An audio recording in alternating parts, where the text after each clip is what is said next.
Akbar Khan, Rehbar E-Tech, an educational YouTube channel. Urdu medium बरा जमात दो, रियाजी हिस्सा 2 ज्योमेट्री, सबक नंबर 3 दायरा, मश्क 3.4, सवाल नंबर 1 और 2। बच्चों, रहबर ई-टेक मुंबई की जानिब से ये सवालात आपके सामने पेश किए जा रहे हैं। बच्चों, अगर आपने अभी तक इस चैनल को सब्सक्राइब नहीं किया है तो इसे सब्सक्राइब कर लें, इसके बेल आइकन पर क्लिक कर दें ताकि जैसे ही कोई नया वीडियो अपलोड होता है इसके बारे में सबसे पहले नोटिफिकेशन आपको मिल जाए। अगर आपको ये वीडियो अच्छे लग रहे हैं तो इसे लाइक करें, अपने तमाम दोस्तों में इसे शेयर करें। चलिए अब हम हल करते हैं मश्क 3.4 का सवाल नंबर 1। सबसे पहले बच्चों, शक्ल में आपको दिया हुआ है दायरा ओ जो है वो दायरे का मरकज़ है। वित्र ए बी की लंबाई निस्कुत्र के बराबर है। ए बी जो एक वित्र है यहाँ पर, ये निस्कुत्र के बराबर है, जिसको मैंने येलो लाइन से दिखाया है। ओ ए भी निस्कुत्र है, ओ बी भी निस्कुत्र है और ये दोनों ए बी के बराबर हैं, जैसा कि सवाल में दिया गया है। यहाँ हमारे पास 4 सवाल है। एक तो ए ओ बी पूछा है, दूसरा ए सी बी जाविया, फिर कॉस ए बी और कॉस ए सी बी, ये 4 चीज़ें हमसे पूछा है। हम एक एक करके चारों को साबित करने की कोशिश करते हैं। तो सबसे पहले हमने लिखा है ओ ए बराबर ओ बी। यहाँ पर देख सकते हैं आप, ओ ए और ओ बी दोनों एक ही दायरे के निस्पुत्र हैं, एक ही दायरे के निस्पुत्र मसावी होते हैं, तो इसलिए ओ ए बराबर ओ बी। फिर हमने लिखा ओ ए बराबर ओ बी और ए बी, ये दोनों तीनों बराबर हैं। अभी आपसे बताया गया ओ ए और ओ बी बराबर है और सवाल में दिया गया है दायरे का वित्र जो है वो निस्पुत्र के मसावी है। तो ये निस्पुत्र है ओ ए, ये वित्र के बराबर, ये निस्पुत्र है, ये भी वित्र के बराबर, यानी कि ये तीनों ज़िले बराबर। तो हम लिख सकते हैं ओ ए, ओ बी, ए बी तीनों बराबर। अब अगर ये तीनों बराबर हैं तो हम इसे लिख सकते हैं, जैसे कि यहाँ दिया हुआ है, तो हम ये लिख सकते हैं कि ये मुसल्लस कौन सा हो गया, मुसल्लस ओ ए बी, ये क्या है, मुतसावियुल अज़ला मुसल्लस है। और मुतसावियुल अज़ला मुसल्लस मतलब जिसके तीनों ज़िले बराबर, तीनों ज़ाविये बराबर। अभी इससे पहले वाली मश्क 3.3 में हमने एक सवाल देखा था, इसमें मुतसावियुल अज़ला मुसल्लस के बारे में हमने पढ़ा था। तो मुतसावियुल अज़ला मुसल्लस जिसके तीनों ज़िले बराबर होते हैं, तीनों ज़ाविये बराबर होते हैं, उसका हर ज़ाविया 60 दर्जे का होता है। उस हिसाब से हम लिखेंगे ज़ाविया ए ओ बी जो है वो 60 दर्जे का है, क्योंकि इसका हर ज़ाविया 60 दर्जे का होगा। हमें अभी फ़िलहाल इसकी ज़रूरत नहीं है, जो हमसे पूछा नहीं है। हमसे सवाल है ए ओ बी कितना होगा, हमने लिखा 60 दर्जे का, क्योंकि मुसल्लस ए ओ बी मुतसावियुल अज़ला मुसल्लस है और मुतसावियुल अज़ला मुसल्लस का हर ज़ाविया 60 का होता है। ठीक है, तो हम यहाँ लिखेंगे मुतसावियुल अज़ला मुसल्लस की खुसूसियत। वो खुसूसियत ये है कि उसका हर ज़ाविया 60 दर्जे का होता है। ए ओ बी साबित हो गया। अब चूंकि उसने दूसरा सवाल ए सी बी पूछा है, ए ओ बी और ए सी बी में जो ताल्लुक़ है वो किताब के अंदर नहीं दिया गया है, तो मैं पहले तीसरा सवाल हल करता हूँ ताकि उसके बाद दूसरे को हल किया जा सके। इन दोनों के दरमियान में जो ताल्लुक़ है वो हल करने के लिए है, लेकिन किताब में नहीं दिया गया है। उस हिसाब से मैं आपको पहले तीसरा साबित करता हूँ।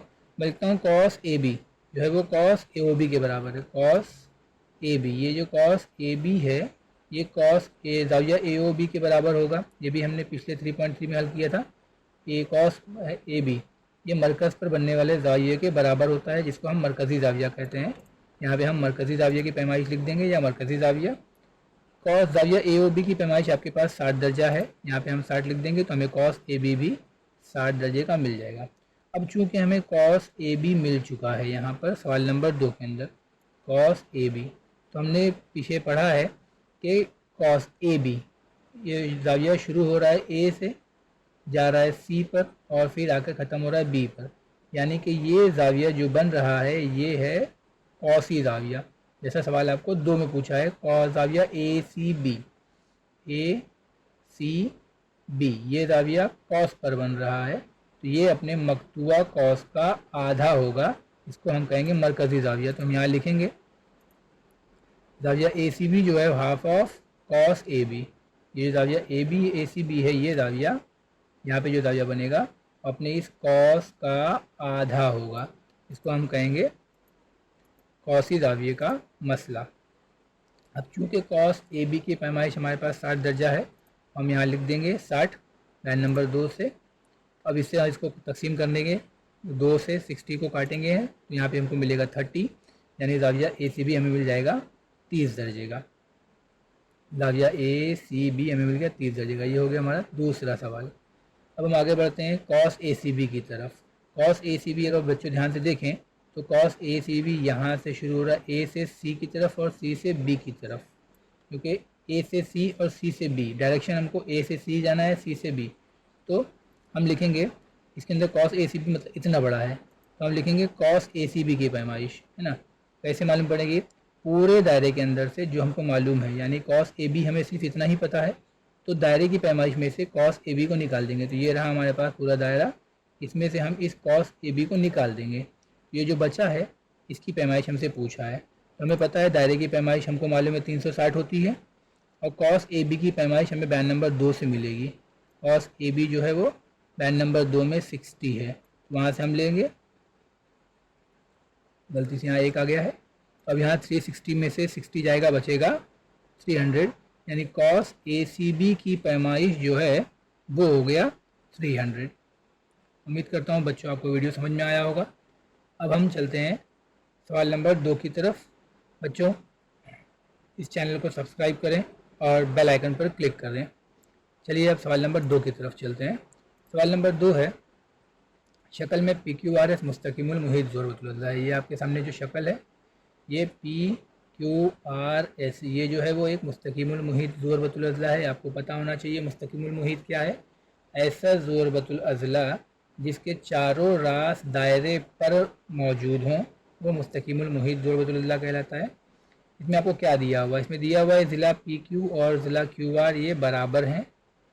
ज़ाविया पी एस आर 110 है, ये ज़ाविया 110 का दिया हुआ है। यहाँ पर भी आपको 4 सवालात दिए गए हैं, ज़ाविया P Q R, cos P Q R, cos Q R और ज़ाविया पी आर क्यू की पैमाइश। हम एक एक करके इसे हल करते हैं। तो पहले हम हल करते हैं सवाल नंबर 1 पी क्यू आर। देखिए यहाँ पे बोल्ड हो गया, जो सवालात हम हल करते जाएंगे वो ऐसे ऐसे बोल्ड होता जाएगा। तो पहला सवाल पी क्यू आर, तो हम हल करते हैं। सबसे पहले हम लिखेंगे चूँकि मुस्तकिमुल मुहित ज़रूरतुल अज़ला के मुकाबिल के ज़ाविया मुतम्मिम होते हैं। अब ये आपके सामने एक खसूसियत है कि मुस्तकिमुल मुहित ज़रूरतुल अज़ला के मुकाबिल के ज़ाविया मुतम्मिम होते हैं, यानी आमने सामने के कोई भी दो ज़ावियों को आप जमा करेंगे तो उनका मजमुआ 180 होगा, यानी पी जमा आर 180, एस जमा क्यू 180। तो हम यहाँ पे लिखेंगे मुस्तकिमुल मुहित ज़रूरतुल्लाह के मुकाबिल के ज़ाविये मुतम्मिम होते हैं, यानी इसलिए पी एस आर जमा पी क्यू आर, यानी कि ज़ाविया पी एस आर ये ज़ाविया और पी क्यू आर यानी कि ये ज़ाविया दोनों 180 के हो जाएंगे। अब चूँकि हमें पी एस आर की कीमत दिया है, ये जो रेड वाला आइकन आया यहाँ पर सिंबल आया, ये पी एस आर है और ये आपके सामने ये पी क्यू आर है। अब चूँकि पी एस आर हमारे पास 110 है, हमको सवाल में दिया है 110, और पी क्यू आर हमें नहीं पता है। ये 110 जो लेफ़्ट हैंड साइड में है बराबर के, ये राइट हैंड साइड में जाके मनफी हो जाएगा, तो 180 में से 110 माइनस हो जाएगा, तो हमें मिलेगा पी क्यू आर बराबर 70। हमें पहला सवाल मिल गया पी क्यू आर बराबर 70, यानी कि ये ज़ाविया जो है वो 70 दर्जे का है। तो हम चलते हैं दूसरे सवाल की तरफ, major cos P Q R. Major cos P Q R, cos P Q R कहाँ, यहाँ ध्यान दें। जैसे पिछले सवाल में हमने बताया था, पी क्यू आर डायरेक्शन की तरफ ध्यान देंगे, पी से क्यू की तरफ और क्यू से आर की तरफ। अगर आप यहाँ ध्यान दें तो ये जो कॉस पी क्यू आर है ये कहाँ से शुरू हो रहा है? पी से, और कहाँ ख़त्म हो रहा है? आर पर। तो पी से ज़ाविया कहाँ बन रहा है? एस पर। आर से कहाँ बन रहा है? एस पर, यानी कि 110 का ज़ाविया। तो हम यहाँ लिख सकते हैं कि पी एस आर, ये जो ज़ाविया है पी एस आर, ये हाफ है major cos P Q R का। जैसे इससे पहले सवाल में हमने देखा, अभी पहले ही सवाल में कॉसी ज़ाविये का मसला ये है कि कॉसी ज़ाविया अपने मकतूआ कॉस का आधा होता है। अब ये चूँकि कॉसी ज़ाविया है पी एस आर, इसका मकतूआ कॉस पी क्यू आर है, और इसकी जितनी भी पैमाइश होगी उसका आधा ये होगा 110। अब हमसे चूँकि कॉस पूछा है, हमारे पास कॉस की पैमाइश तो है नहीं, तो हमारे पास ज़ाविये की पैमाइश है, तो हम ज़ाविये की पैमाइश रखेंगे 110, और ये यहाँ का बटे वाला 2 यहाँ पर आकर ज़र्ब हो जाएगा। हमें पता है कि बराबर के एक तरफ में अगर तकसीम हो तो तकसीम बराबर के उस तरफ जाकर ज़र्ब हो जाता है, तो ये 2 यहाँ पर आकर ज़र्ब होगा। 110 × 2 यानी कि कॉस पी क्यू आर हमें मिल जाएगा 220। ये था हमारा दूसरा सवाल। अब हम चलते हैं तीसरे सवाल की तरफ, कॉस क्यू आर की तरफ। अब कॉस क्यू आर कहाँ पर है, तो कॉस क्यू आर है यहाँ, ये देखिए बच्चों, कॉस क्यू आर, इसकी पैमाइश हमसे उसने पूछा है। अब इसे हल करते हैं।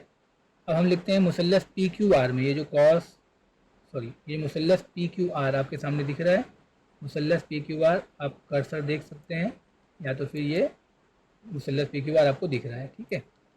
अब इसके अंदर आपसे सवाल में कहा गया था पी क्यू और क्यू आर बराबर हैं, ये देखिए ये दोनों निशाने दिखा रहे हैं कि ये पी क्यू और ये क्यू आर दोनों बराबर हैं। अब अगर ये दोनों बराबर हैं जैसा आपको दिया गया है, तो हम लिख सकते हैं ये ज़िला को हम पी क्यू, जैसे मैंने आपसे बताया था, ज़िले को मैं वित्र लिख सकता हूँ क्योंकि दायरे के अंदर है, तो वित्र पी क्यू और ये वित्र क्यू आर बराबर हैं। अब इनको मैं जैसे बताया था आपको, अगर वित्र बराबर हैं तो उनके नज़ीरी कौसैन भी बराबर होते हैं। यहाँ पर भी ये वित्र बराबर हैं तो उसके नज़ीरी कौसैन भी बराबर होंगे। तो अगर ये वित्र पी क्यू बराबर है तो इसका कॉस भी बराबर होगा, इसके वित्र क्यू आर है तो उसके कॉस के बराबर होगा। यानी वित्र पी क्यू और वित्र क्यू आर बराबर हैं तो इनके नज़ीरी कौसैन यानी कॉस पी क्यू और कॉस क्यू आर ये दोनों भी बराबर होंगे। इसको हम कहते हैं मुतमासिल वित्रों के नज़ीरी कौसैन। Measure cos P Q plus Q R is equal to P Q R, ये आपका P Q plus Q R मिलाकर हो गया पी क्यू आर। हमारे पास ना तो वैल्यू है पी क्यू की और ना ही क्यू आर की, तो हम क्या करेंगे, इस पी क्यू को क्यू आर से रिप्लेस करेंगे। यहाँ से हमारे पास कॉस पी क्यू बराबर कॉस क्यू आर है, तो कॉस क्यू आर को यहाँ से रिप्लेस कर देंगे और कॉस क्यू आर अपनी जगह पे रहेगा, ये अपनी जगह पर। खाली क्या किया हमने, यहाँ से कॉस पी क्यू बराबर है कॉस क्यू आर के, तो यहाँ पे हमने कॉस पी क्यू की जगह पे कॉस क्यू आर को रख दिया। अब 2 बार कॉस क्यू आर हो जाएगा, Q R plus Q are बराबर 2 कॉस क्यू आर। और पी क्यू आर की वैल्यू हमने अभी पीछे सवाल में सवाल नंबर 2 में हल की थी 220, यहाँ पे 220। अब ये 2 इसके बटे में आ जाएगा 220 के, तो हमें मिल जाएगा कॉस क्यू आर जो है वो 110 है। तो चौथा सवाल अब से पूछा है ज़ाविया पी आर क्यू कितना है, ज़ाविया पी आर क्यू यानी कि ये ज़ाविया कितना होगा। चलिए देखते हैं। ज़ाविया पी आर क्यू, जैसा कि फिर आपसे कहा गया ज़ाविया पी आर क्यू, ये ज़ाविया कहाँ बन रहा है, कॉस पर बन रहा है, इसका मकतूआ कॉस पी क्यू, तो हमने लिखा P R Q is equal to half of measure cos P Q, cos ही ज़ाविया का मसला। तो अभी हमने पी क्यू सवाल नंबर 3 में हल किया था, पी क्यू हमें मिला था 110, पी आर क्यू वैसे ही रहेगा। 110 को हम 2 से तकसीम करेंगे, ये सवाल नंबर 3 से हमें 110 मिला, तो हमें मिल जाएगा पी आर क्यू बराबर 55, यानी ये ज़ाविया जो है वो 55 का है। उम्मीद करता हूँ बच्चों आपको ये वीडियो समझ में आया होगा। अगर इसमें कुछ गुंजाइश रह गई हो तो आप वीडियो को रिवाइंड करें, फिर से देखें और सवालात को समझने की कोशिश करें। बच्चों आपको अगर ये वीडियो समझ में आए, पसंद आए, तो इसे लाइक करें, शेयर करें और अपने तमाम दोस्तों तक इसे पहुंचाने की कोशिश करें। जज़ाकल्लाहु खैर, बहुत शुक्रिया।